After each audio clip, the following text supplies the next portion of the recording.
It was a sticky August evening in Chicago, the kind that made everything feel a little too close. The crickets had started their nightly chorus outside the window of my modest but cozy apartment in Lincoln Park. I'd just finished folding the last of the laundry when I got the call. "Hey, Martha, about that rent check?" My son-in-law, Tyler, began, his voice breezy and dismissive. "We're a bit tight this month. Mind cutting us some slack?" It wasn't the first time, since he'd married my daughter Emily 2 years ago. I'd tried to be understanding. Young couples struggle, I knew that, but every time I offered help, a loan, a babysitting night off, a little extra for the rent, Tyler laughed. "Don't worry about it, Martha," he'd say, smirking like I was some sweet old lady out of touch with the real world. "We'll figure it out. Besides, you wouldn't understand the hustle." His words stung every time. I'd spent 40 years working as a paralegal, balancing ledgers, raising Emily, and scraping by after her father left. I knew hustle better than he did. Tonight, though, there was something different in his tone. A sharpness, maybe even a challenge. "Tyler," I said, pressing the phone a little tighter to my ear, "I'm offering to help. I'm not trying to interfere." He interrupted me with a dry laugh. "Help? You're not exactly in the best position to help anyone, Martha. You're retired." "You don't get it." The air in the room thickened. For a moment I couldn't find my voice. Then something inside me, some long-buried ember of pride, flared to life. "You think I can't help?" I asked, my voice low but steady. "Look, we're good. Don't worry about it. Just—" He hung up. I stood there, staring at the phone, the dial tone humming in my ear like a mosquito. "Good, huh?" The next day, I called my real estate agent, Gina. She was a no-nonsense woman who'd helped me buy my place after the divorce. "Gina," I said, "I want to buy an apartment building." She nearly choked on her coffee. "Martha, are you serious?" "Serious as a heart attack," I replied. "Preferably something near where Emily and Tyler live. I want to make an offer." Gina whistled. "I didn't know you had it in you." Neither did I thought. But it felt good to surprise myself. As we set the wheels in motion, I imagined Tyler's face when he found out his sweet old mother-in-law owned the building he lived in. He thought I couldn't help? Oh, I'd show him help. The real estate market in Chicago wasn't for the faint of heart. Prices had soared in the last few years, but that didn't deter me. I'd saved every penny from my paralegal days, scrimping on vacations and fancy dinners, and after the divorce, I'd learned the value of financial independence. Now it was time to put that knowledge, and my savings, to good use. Gina met me at a small cafe near Lakeview the following morning. She brought a thick folder brimming with listings. "Okay, Martha," she began, tapping her manicured nails against the stack. "I've got 3 options near Emily and Tyler's place. They're all multifamily units, good shape, decent neighborhoods. Prices are high, but with your down payment, financing should be no issue." I took a sip of my coffee and leaned. "Inyo, show me the one that's closest to them." She grinned. "I thought you'd say that." It turned out the perfect building was a modest red brick 3-story walk-up just 2 blocks from their apartment. It had 6 units, 2 per floor, each. A mirror of the one Tyler and Emily rented. The seller, an elderly man named Mr. Kowalski, was retiring to Florida and wanted a quick, clean sale. Gina arranged a viewing that afternoon. The place smelled faintly of old carpet and dust, but the bones were solid. Hardwood floors, high ceilings. The neighborhood had that friendly, lived-in feeling, a bodega on the corner, a playground a block away, and plenty of families walking dogs. "This is it," I told her as we stood in the lobby. My heart was hammering in my chest, but I felt a fierce satisfaction burning under my ribs. Gina's eyes widened.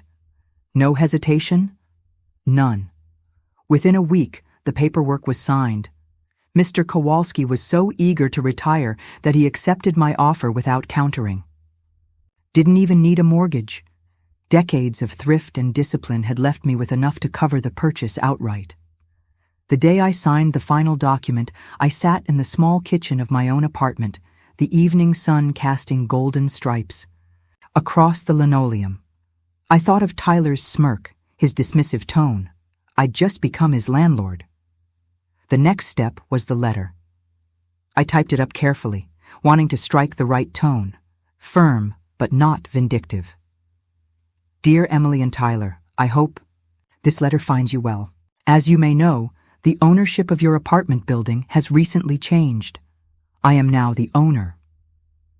Effective next month, the rent for your unit will increase by 100%. I understand this is a significant adjustment, but it is aligned with current market rates. I'm available to discuss any questions you may have. Sincerely, Martha L.I. paused, reading the words again. It was fair. The other tenants would receive similar notices, though their increases would be less dramatic, just enough to make the building a good investment. But Tyler, he'd learn a lesson. I sealed the envelope and addressed it by hand. Tomorrow. I would deliver it myself. I couldn't wait to see his face. The next morning dawned gray and drizzly, the kind of Chicago day that made the city look like it was holding its breath. I slipped the letter into my purse, along with an umbrella and a sense of steely determination. I wanted to do this in person. After all, Tyler had always been so sure of himself, so certain that my offers of help were nothing but well-meaning fluff. Today, I intended to prove otherwise.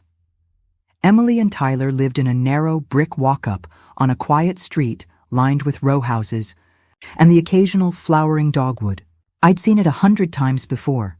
Christmas dinners, birthday parties, or just stopping by with a batch of cookies. But today, I wasn't the sweet mother-in-law. Today, I was the landlord. I rang the buzzer, heart pounding. Emily answered, her voice a surprised lilt. Mom, what are you doing here so early? Hi, honey, is Tyler home too? I wanted to talk to both of you. A pause. Yeah, he's here. Hold on. I heard muffled voices, Tyler's deep, dismissive tone carrying even through the thin walls. Emily sounded hesitant, but she buzzed me in. Their apartment smelled like fresh coffee and cinnamon candles. Emily's decorating style, soft pillows, family photos, a bright rug, clashed with Tyler's minimalistic, half-finished projects. Tyler stood in the kitchen, holding a mug like a shield. His hair was tousled, his expression guarded. Martha, this is a surprise. I took a deep breath and pulled the envelope from my purse. I wanted to deliver this personally. He eyed it suspiciously. What is it? Just read it. Emily hovered nearby, chewing her lip.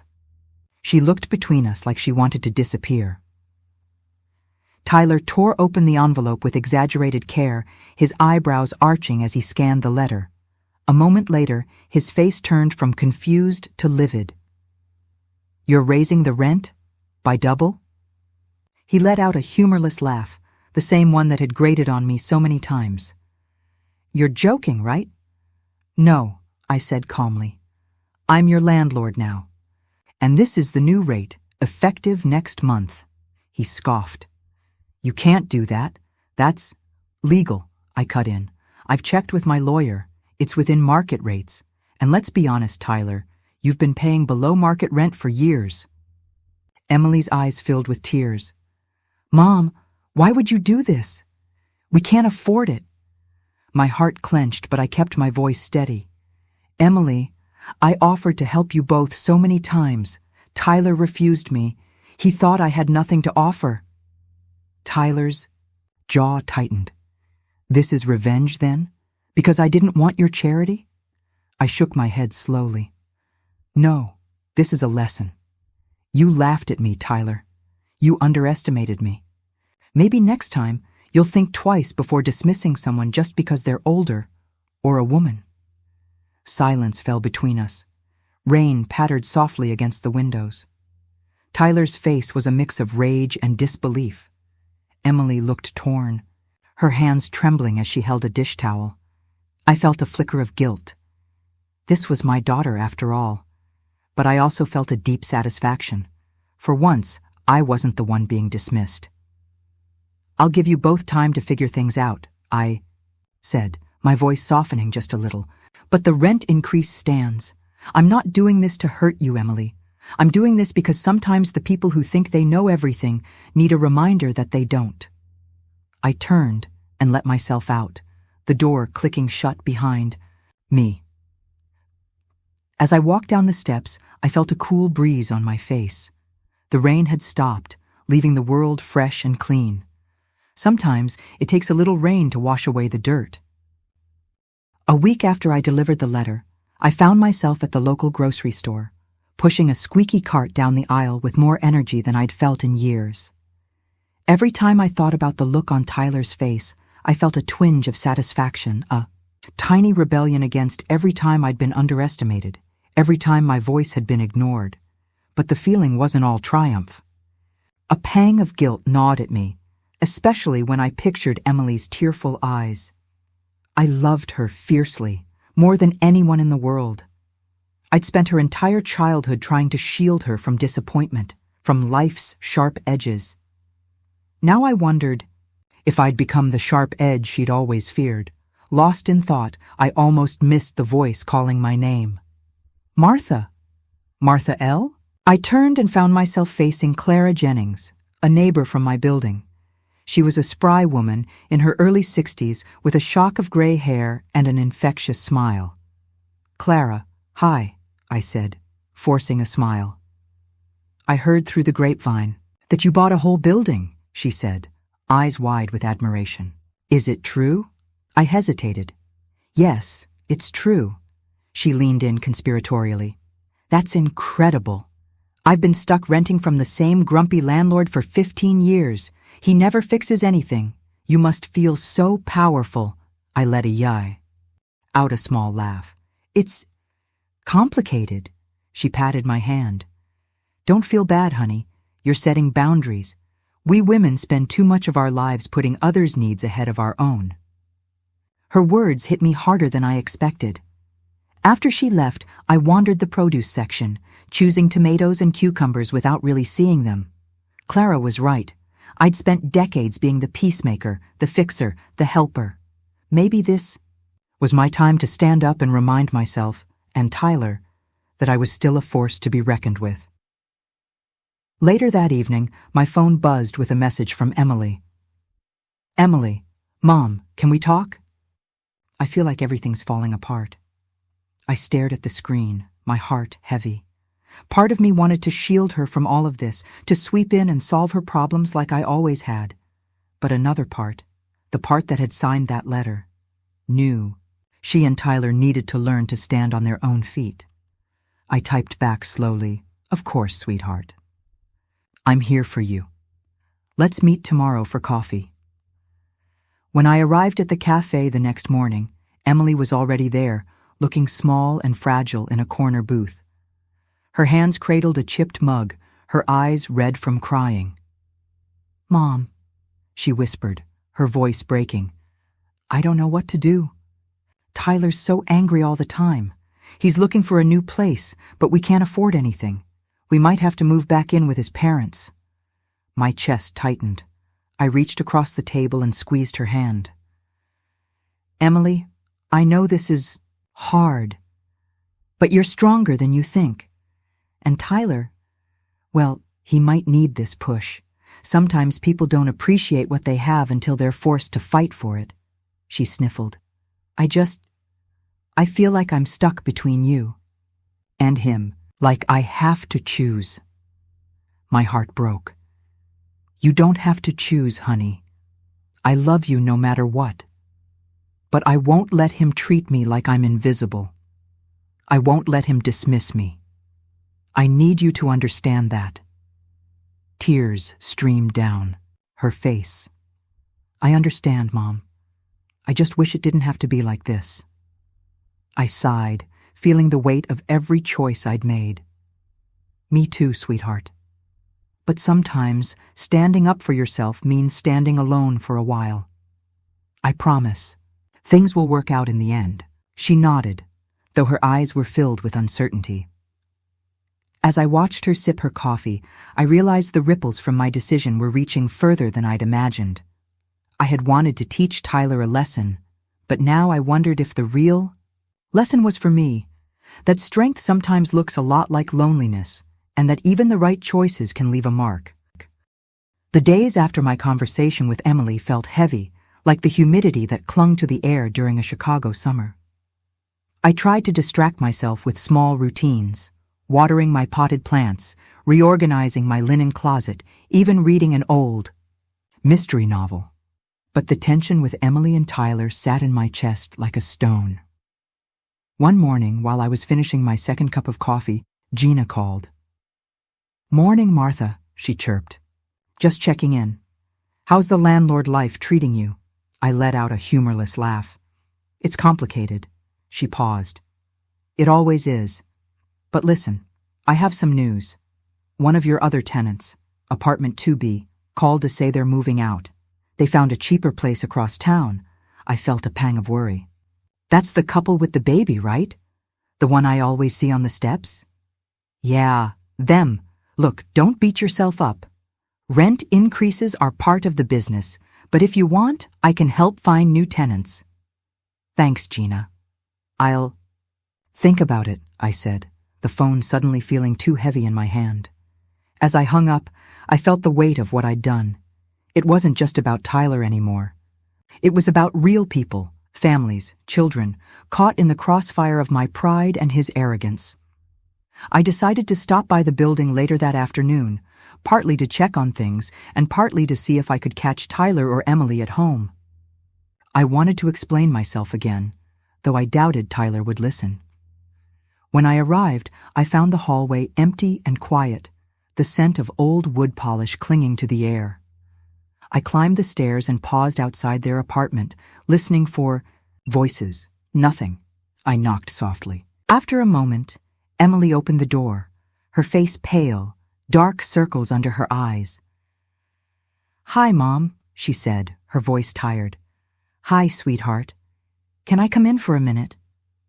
She stepped aside, and I entered the small living room. Tyler wasn't home, which was both a relief and a disappointment. Emily motioned for me to sit. "He's at a friend's place looking for a job lead. He's been so angry lately, Mom. I don't even recognize him sometimes." I took a deep breath. "I know. This is hard, honey. I never wanted to make things harder for you. But Tyler needed a wake-up call. I know it might feel like I'm punishing you both, but—" She shook her head. "No, Mom. I get it now. He's always talked down to you, like you didn't matter. I think part of him thought you'd always be there to bail him out." Tears welled in my eyes. "I'd always help you, Emily. Always. But I needed him to see that I'm not just some doting old lady he can dismiss. I needed him to respect me." She reached for my hand. "I know. And maybe this is what it takes. I'm scared of what comes next." I squeezed her hand. "Me too." We sat in silence for a while, the weight of the conversation pressing on both of us. Then, almost shyly, Emily spoke. "Tyler's talking about moving back in with his parents. He says it'll save us money." I flinched. "If that's what you need to do, I understand, but promise me one thing. Promise me you'll stand up for yourself too. Don't let him make all the decisions just because he's loudest." She nodded, tears slipping down her cheeks. "I promise." As I left, the late afternoon sun cast a warm glow on the sidewalk, but the shadows felt longer than usual. I walked slowly, feeling the consequences of my choices in every step. This wasn't just about teaching Tyler a lesson anymore. It was about learning to balance strength with compassion, pride with love, and I wasn't sure I'd found the right balance yet. The week after that conversation with Emily felt like the ground itself had shifted beneath me. Every step I took felt uncertain, like I was walking on ice that could crack at any moment. One evening, I found myself staring at the ceiling above, my bed, thinking about Tyler's smirk, about Emily's tears, about the other tenants who might be forced to leave because of my decision. I'd never imagined that one choice, one signature on a deed, could ripple out and change so many lives. early. The next morning, I decided to stop by the apartment building again. Maybe it was guilt. Maybe it was curiosity. Maybe I just needed to see it all with my own eyes, to remind myself why I'd done it in the first place. As I stepped into the building's lobby, I saw Mr. Nguyen from 1A, hunched over his grocery bags, trying to balance them while fishing for his keys. "Need a hand?" I offered, reaching for a bag. He looked up in surprise, then recognition dawned. "Oh, Martha. Yes, thank you." We carried his bags together into his small, neat apartment. The smell of fresh herbs and soy sauce drifted out into the hall. "Everything okay here?" I asked, scanning the room. He shrugged. "Rent went up. It's tough, but I understand. Costs go up everywhere. Life is hard. But my wife and I, we manage." Guilt twisted in my stomach. I hadn't thought of him, of his wife who'd always greeted me with a shy smile, of the small garden boxes she kept on the windowsill. "I'm sorry, Mr. Nguyen," I said, my voice catching. "I didn't mean to make things so difficult for everyone. It's just," he smiled, lines crinkling around his eyes. "It's business, Martha, I know. But sometimes business and people, they get tangled." His words hit harder than I expected. I left his apartment feeling the weight of every rent notice, every worried glance from tenants in the hall. It was easy to think about Tyler. Easy. To feel justified about him. But the others, like Mr. Nguyen, like the couple in 2B who'd already left, had done nothing wrong. That afternoon, Emily called again. Her voice was steadier than before, but there was a nervous edge. "Mom," she began, "Tyler's found a new place. It's smaller, but he says we can make it work. He's still mad, but at least he's talking about solutions instead of just complaining." I closed my eyes, relief and sadness warring inside me. "That's good, Emily. I know this is hard. I just want you both to be okay." There was a pause. "Mom, Tyler wanted me to ask you something." I braced myself. "Go on." "He wants to know if you'll sell him the building." For a moment, I couldn't breathe. Sell him the building? The same man who'd laughed at my offer to help? "Emily," I said softly, "I don't know if that's the right move." She rushed in. I know. But he says it's the only way to get things back to normal, to prove he can handle things himself." I could hear the desperation. In her voice, the need for stability. "Let me think about it," I said finally. "Tell Tyler. Tell him I'll consider it, but only if it's fair, and only if he's willing to treat me and the other tenants with respect." "Okay," she whispered. "Thanks, Mom." As I hung up, I felt something shift inside me. Maybe this wasn't just about revenge anymore. Maybe it was about finding a way forward that didn't destroy everything I'd built. Maybe it was about learning that strength wasn't just about standing up for yourself. It was also about knowing when to reach out a hand. And maybe, just maybe, it was time to let go of the anger that had driven me here in the first place. The day after Emily's call, I sat at my kitchen table staring at the steam rising from my coffee cup, thinking about Tyler's offer. The idea of selling the building back to him made my heart clench with a complicated mix of emotions. Anger, sadness, and, unexpectedly, hope.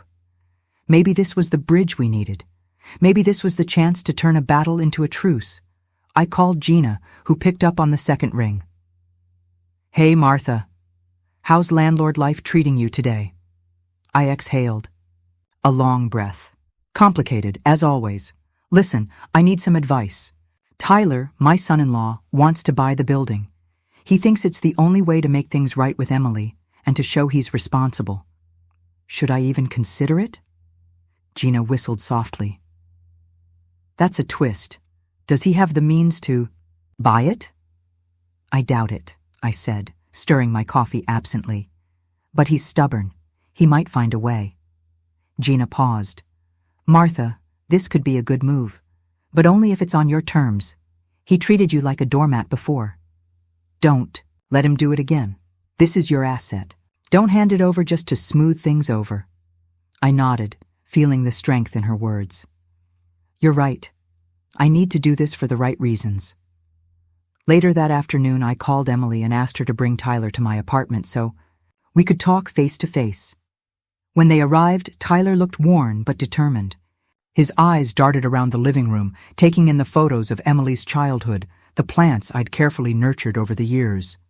Thanks for meeting with us, he said, his tone respectful but guarded. I motioned for them to sit. Of course. Let's talk. Tyler cleared his throat. Look, Martha, I know I've been dismissive, and I know I've treated you like you couldn't possibly understand what we're going through. That was wrong. I see that now. Emily reached over and squeezed his hand, encouraging him. Tyler took a deep breath. I want to make things right. I want to buy the building from you. I've got a business partner who's willing to help with financing. I can make a fair offer. Market value. I studied him for a long moment. His face, usually so confident, now looked vulnerable. Tyler, I said finally, I appreciate your apology, and I respect that you want to step up. But let me be clear. This isn't about a quick fix. Owning a building is about more than collecting rent. It's about caring for the people who live there. Are you ready for that? He swallowed hard. I think so. I've learned a lot these past weeks. I know I've got a long way to go, but I want to try. I turned to Emily, who was watching me with hopeful eyes. And you, Emily? What do you want? She nodded. I want us to build something together. I want Tyler to grow up and learn how to be responsible. But I also want you to know that we love you and we appreciate everything you've done. My heart softened. This was the daughter I'd raised. Strong, compassionate, ready to build. Bridges even when others wanted to burn them. I leaned back, letting the silence stretch before speaking. Okay, I'll consider selling, but on 3 conditions. Tyler leaned forward, eager. Anything. 1, I said, holding up a finger. You treat every tenant with respect. No sudden rent hikes, no evictions just to fill your pockets. Nodded quickly. Agreed. 2, I continued. You include me in the management transition for at least 6 months. I want to make sure the building's residents are cared for. Of course, he said. And 3, I said, my voice firm, you acknowledge right here and now that you underestimated me and that you were wrong. Tyler's eyes widened, but he didn't hesitate. I did. I thought you were just my sweet old mother-in-law and I was wrong. I'm sorry. The sincerity in his voice made my throat tighten. All right then, I said, extending my hand. We'll get the lawyers involved. Let's make sure this is fair. For everyone. Tyler shook my hand, his grip strong but not overpowering. Emily's eyes filled with tears, and she mouthed a silent thank you. As they left, I stood at the window watching them walk down the street together, hand in hand. Maybe this was the new beginning we all needed. And maybe, just maybe, Tyler had finally learned that underestimating a woman's strength was always a mistake. It took a few weeks to finalize the paperwork. Gina helped me navigate the legal labyrinth, making sure every detail was fair and binding. Tyler and his partner, some tech entrepreneur who looked barely old enough to rent his own place, showed up to every meeting with earnest expressions and neatly pressed shirts. I kept my expectations guarded. Tyler's apology had been sincere, but apologies were easy. Follow through. That was where true character revealed itself. The final closing was scheduled for a Tuesday afternoon at a small law office in River North. I wore my best navy blazer and my mother's old cameo pin, the one she'd worn to job interviews. It felt right. A small, private nod to all the women in my family who'd had to fight to be taken seriously. Tyler and Emily arrived together. She wore a simple dress with a cardigan, and he wore that same determined look I'd started to respect. He'd spent the past few weeks showing me he wasn't just talk. He'd met with every tenant, listened to their concerns, and made small but meaningful repairs around the building. As we signed the final documents, Tyler leaned over and whispered, "I know I've got a lot to learn, but I'm going to prove to you and to myself that I can do this right." I nodded. "I believe you will. Just remember, respect isn't given automatically. It's earned every day." He smiled. A real smile, not the smirk that used to make my blood boil. I won't forget that. When it was done, we all shook hands. The building was officially his. A chapter of my life had closed, but I felt no regret, just a quiet relief that maybe, just maybe, I'd made the right choice. Afterward, Emily and I went for lunch at a small cafe near the lake. We sat by the window, watching the sun glint off the water, the city skyline a familiar backdrop. She reached across the table and took my hand. "Mom, I'm sorry it took all this to make Tyler see you, to make me see you." Tears pricked my eyes. "Oh, sweetheart, I never wanted to be invisible to you. I just wanted you both to know that I'm still here and that I still matter." She squeezed my hand. "You've always mattered. I just needed to grow up enough to see it." I smiled, feeling a lightness in my chest that I hadn't felt in months. And I needed to learn that sometimes standing your ground doesn't have to mean going to war. Sometimes it just means saying, "Enough." We sat together sipping our coffee, the city bustling around us. Later that week, Tyler called to ask if I'd join him for a walkthrough of the building. His building now. I hesitated at first, afraid of feeling like an outsider in a place I'd fought so hard to control. But then I realized this was part of the transition, part of letting go and trusting him to be the man he'd promised to become. He met me on the sidewalk, a clipboard in hand. "Ready?" he asked. "Ready," I replied. We walked through the halls together, checking light fixtures, talking about landscaping, even discussing ways to create a community garden in the small courtyard. Tyler listened closely, nodding and taking notes, and for the first time, I saw him not just as my son-in-law, but as a man who could build something good. At the end of the tour, he turned to me. "Thanks, Martha, for believing in me enough to let me try." I smiled. "Thank you, Tyler, for proving me wrong in the best possible way." As I walked away, the late afternoon sun spilled across the street, warm and reassuring. I'd started this journey feeling underestimated, but now I felt empowered, proof that even the most underestimated among us could rise to meet the challenge. Sometimes, standing up for yourself wasn't about winning a battle. It was about finding the strength to let go, to trust, and to believe that growth was possible, even for the ones who'd laughed at you the loudest. A few weeks after the building officially changed hands, Tyler called me with a note of urgency in his voice. "Hey, Martha," he began, sounding slightly breathless. "I'm holding a tenants meeting this Saturday to introduce myself, talk about some updates, and, well, show them I'm serious about being a good landlord. I'd really like you to be there." I was caught off guard. "You want me there?" "Yeah," he said quickly. "I think it would mean a lot to them, and to me if you came. They know you, they trust you. I want to show them that I'm learning from you, not just taking over." His tone was genuine, and despite everything that had passed between us, I couldn't help but feel a swell of pride. "All right," I agreed. "I'll be there." Saturday dawned bright and crisp, the kind of Chicago autumn day that hinted at winter's arrival. The building's small courtyard, usually quiet except for the occasional sound of kids playing, was bustling with activity. Folding chairs had been set up in neat rows, and Tyler had even rented a small microphone stand and speaker. He always did like to make an impression. I arrived to find a mix of curious faces, some wary, some hopeful. Mr. Nguyen was there, his wife clutching a small container of homemade cookies. The young couple from 3B, who just moved in a month before the sale, looked at me with cautious eyes. Tyler stood at the front, his clipboard in hand, and when he saw me, he smiled, nervous but sincere. "Hi, everyone," he began, his voice steady but with a tremor of nerves. "Thank you for coming.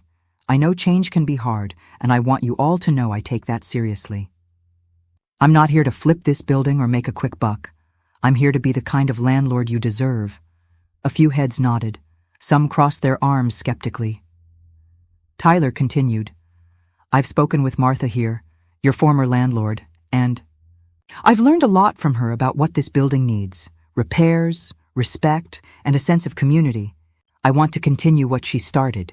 He paused, glancing at me. "Martha, would you mind saying a few words?" I hadn't planned to speak, but I rose, steadying myself as the group turned their eyes toward me. "Hello, everyone," I began, my voice calm and warm. "Most of you know me. I've always tried to run this building with respect and fairness. Tyler and I didn't always see eye to eye, but I believe he's trying to do the right thing now, and I believe you'll hold him to that standard." A few tenants nodded, and Mr. Nguyen even cracked a small smile. "I also know that change is scary," I continued, "but sometimes change is necessary. Tyler's young and he's learning, but I've seen him step up, listen, and act. Give him a chance, but never be afraid to hold him accountable." Tyler let out a slow breath, visibly relieved. "Thanks, Martha. Really." He fielded questions for nearly an hour about maintenance, rent increases, parking, and even the idea of that community garden he'd floated to me weeks ago. He answered each question thoughtfully, promising to follow up in writing. As the meeting ended, tenants filed past, some stopping to shake my hand. "Thanks for coming, Martha," they said. "It means a lot to see you both working together." Tyler and I stood side by side as the last tenant left. He turned to me, his expression open and, finally, humble. "You were right," he said quietly. "About everything. I didn't get it before. I thought being a landlord was about collecting checks, but it's about people. And you taught me that." I reached out and squeezed his shoulder. "It took me a long time to learn that, too. You're learning faster than I did." He laughed softly.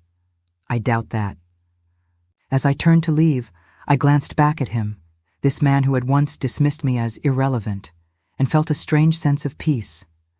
Maybe all along, this had been about more than proving a point. Maybe it had been about forging something better, out of something broken.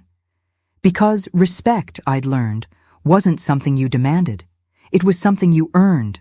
One conversation, one compromise, one act of humility at a time. And in that courtyard, under the clear autumn sky, I finally believed that Tyler was on his way to earning it. The days after the tenants' meeting settled into a quiet rhythm. For the first time in months, I felt a sense of closure, like a heavy door had finally swung shut behind me.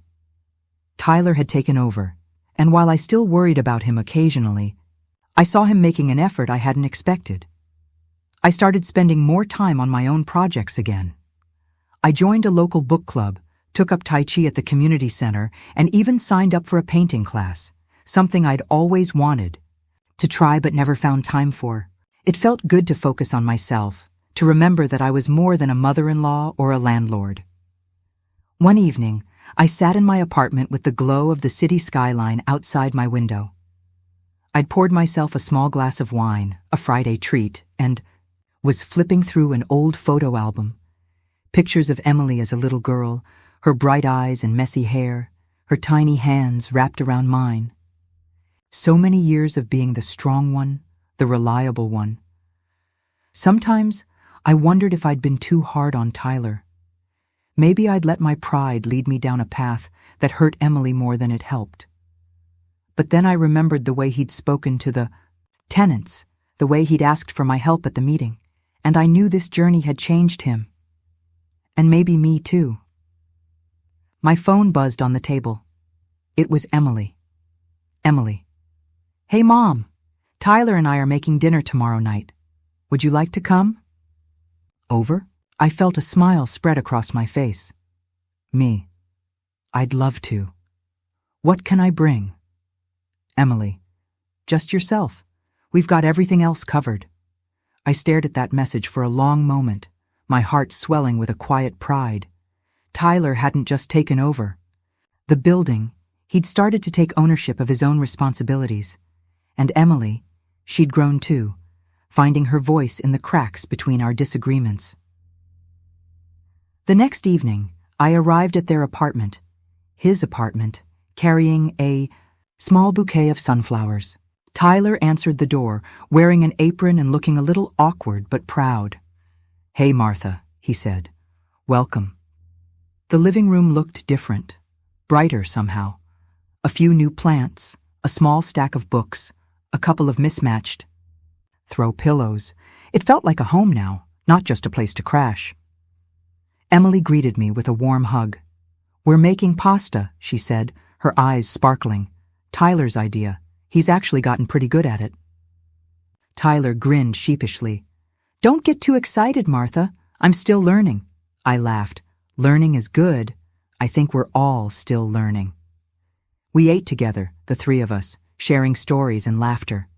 Tyler told me about the maintenance schedule he'd drafted, about the new lighting in the hallways, about his plan to host a small building-wide barbecue to build community. As I listened, I felt a quiet peace settle over me. The hard conversations, the tears, the anger, it had all led us here, to this table, to this moment. After dinner, Emily and I washed dishes side by side. She bumped her hip against mine and smiled. "Mom," she said softly, "I think this whole mess was the best thing that could have happened. For all of us." Turned to look at her, my heart swelling. "Maybe it was," I said. "Because sometimes the hardest lessons about respect, about strength, about standing up for yourself are the ones that build the strongest bridges. And sometimes, when you refuse to be underestimated, you teach others that they don't have to underestimate themselves either." A month had passed since that warm dinner at Emily and Tyler's place. Tyler was settling into his role as landlord better than I could have hoped. He'd started small, replacing hallway lights, painting the stairwell, fixing leaky faucets, himself rather than outsourcing every job. It was clear he was trying, and I respected that. One Thursday afternoon, I was pulling weeds from the small community garden we'd started in the courtyard when I heard the creak of the front gate. I looked up to see a tall, older man with a kind face, his gray hair tied back in a neat ponytail. He carried a worn leather briefcase and wore a navy suit that looked expensive but lived in. "Excuse me?" he said, his voice warm and confident. "Are you Martha?" I straightened, wiping my hands on my jeans. "Yes. Can I help you?" He extended a hand. "David Michaels. I'm an attorney representing Mr. Kowalski, the previous owner of this building."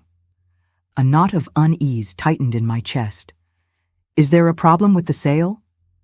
"Oh, nothing like that," he said quickly, his smile reassuring. "But Mr. Kowalski wanted me to reach out to you. He's retiring in Florida, as you know, but he wanted to thank you personally for keeping the building in good condition over the years.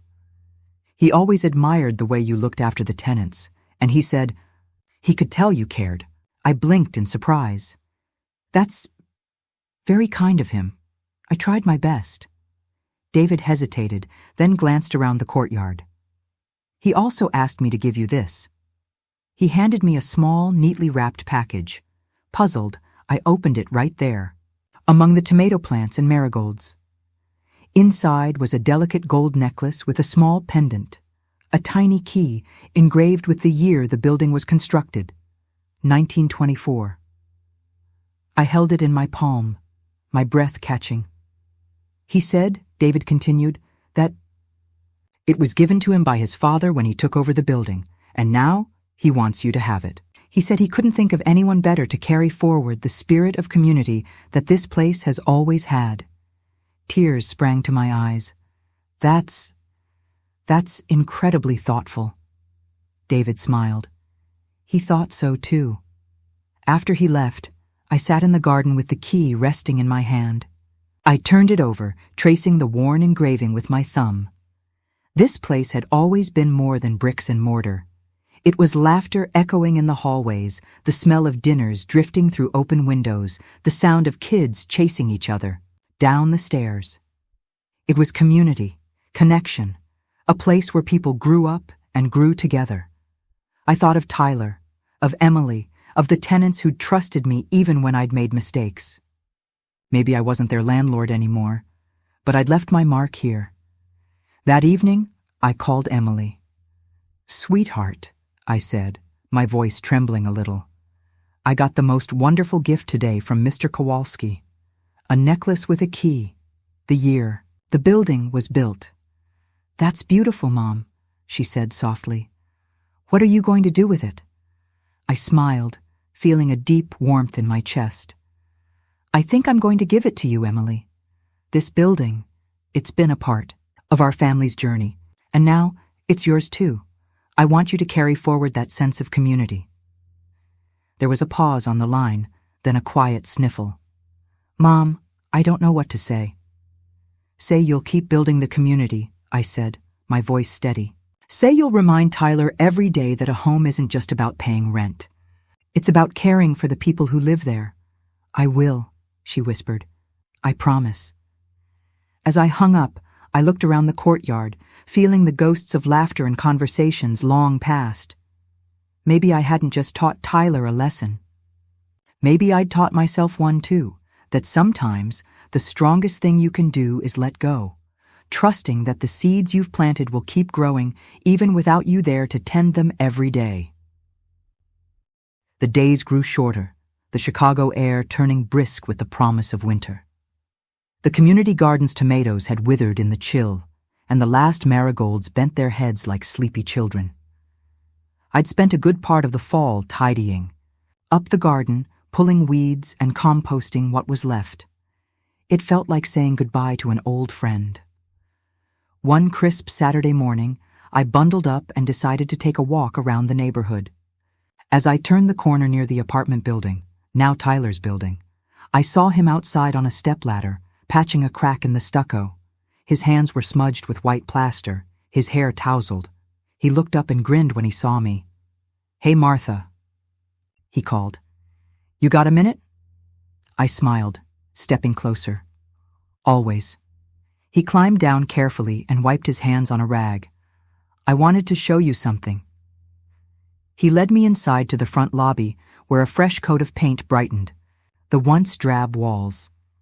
A small bulletin board hung by the mailboxes, crowded with flyers, babysitting ads, local job postings, community events.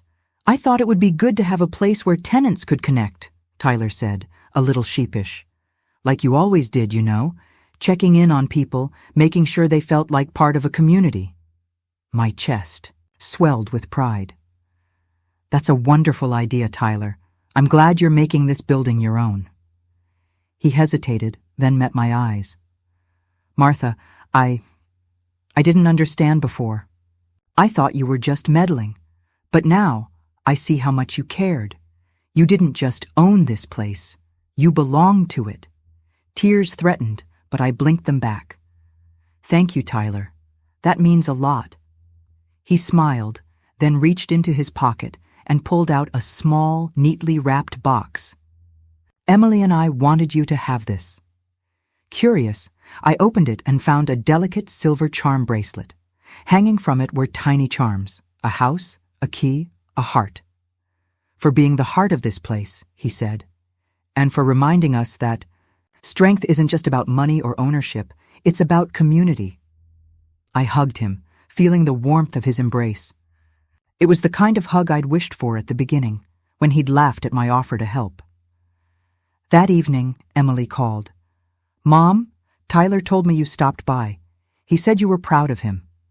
"I am," I said, my voice steady. "He's grown. You both have. And I'm proud of you too, Emily." She was quiet for a moment. "It's funny, isn't it? How things come full circle. You taught us about respect and about standing your ground. But you also taught us about forgiveness." I nodded, even though she couldn't see me. I suppose life has a way of teaching us what we need to learn, even when it hurts. As I hung up, I sat by the window, looking out at the city skyline, glowing in the dusk. I thought about all the lessons I'd learned, that respect isn't automatic, that love sometimes means being firm, that letting go can be just as strong as holding on. I touched the key necklace that hung around my neck now, a reminder of the legacy I'd left behind. A legacy of resilience, of compassion, of standing, up for yourself, even when no one else believed in you. The building was no longer mine, but its heart would always carry a piece of me. And maybe that was enough. As the first snowflakes drifted down from the sky, I felt a quiet sense of peace. The story wasn't about revenge or rent. It was about family, growth, and the power of being underestimated, and then proving everyone, including yourself, just how strong you could be. In the end, I realized that was the lesson I'd wanted. Tyler to learn, and the one I'd needed to learn too. And as the city lights twinkled in the early night, I knew we'd all found our place.